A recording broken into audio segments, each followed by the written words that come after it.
अस्सलामुअलैकुम नाज़रीन, आप देख रहे हैं पीसी वर्ल्ड न्यूज़। मैं हूँ रिता सिंधु। फैसलाबाद डिप्टी कमिश्नर मोहम्मद अली की हिदायत पर स्पेशल प्राइस कंट्रोल मजिस्ट्रेट रियाज हुसैन अंजुम ने गना फरोशी पर मुतअद्दिद दुकानदारों को मुख्तलिफ मालियत के जुर्माने किए।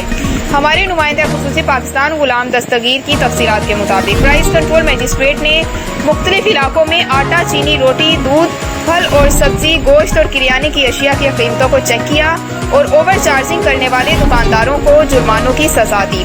उन्होंने मुख्तलिफ इलाकों में मार्ट्स को भी चेक किया और वहां डीसी काउंटर्स पर अशिया जरूरिया की दस्तयाबी और मेयार का जायजा लेते हुए ताकीद की कि ओवर चार्जिंग से गुरेज किया जाए ताकि कार्रवाई की नौबत न आए।